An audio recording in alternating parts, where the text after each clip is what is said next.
Welcome to this video recording demo in the service modeling use case.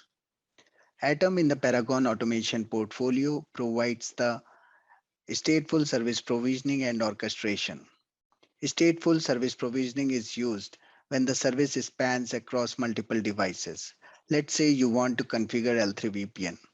You will have to provision the 2PE routers with the RD, RT values. All these operations are interlinked and you need to maintain the state for any future changes.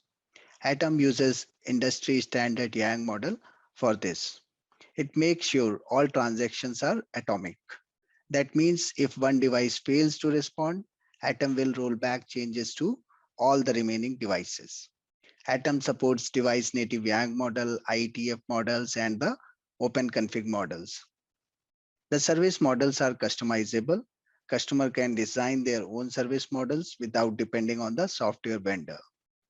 Atom manages the complete life cycle of a service. Once a service is deployed, it can track key service KPIs. Atom is the single source of truth for all configuration. Now let's take a quick look at service modeling use case in Atom through a demo. After logging in Atom UI, you will see the Atom dashboard page. You can navigate to automation, then services.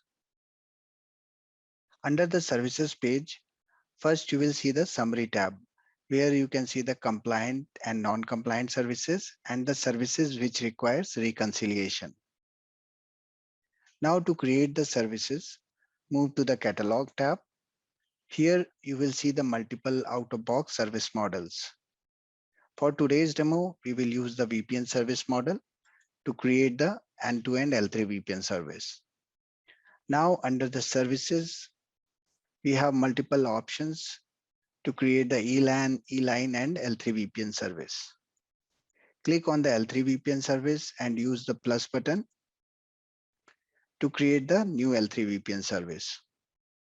Here we can add the multiple nodes under connections using the entities option in the top. To add the nodes, we can also use the templates. Today, we will use the pre-existing template to create the new L3 VPN service.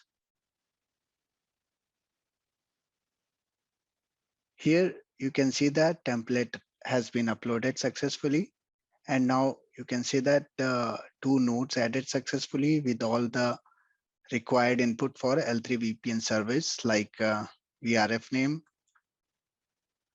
RDRT values, interface name with the unit number, VLAN number, and BGP PRAS number, as we are using BGP between PE and CE device. You can also enable the rate limiting for L3 VPN service if required.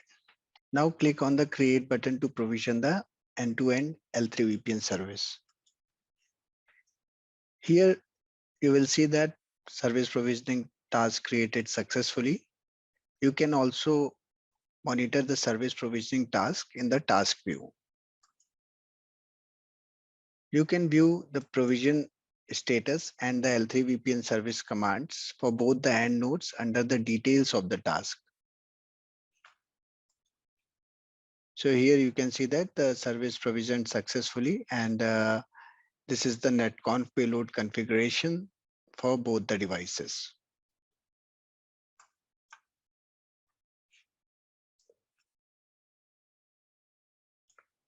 Once the service provision successfully, Atom will also retrieve the configuration from both the devices. Now refresh the L3 VPN service page and you will see the service provision successfully on both the devices. And that was a quick overview of service modeling use case in Atom. Thank you for listening.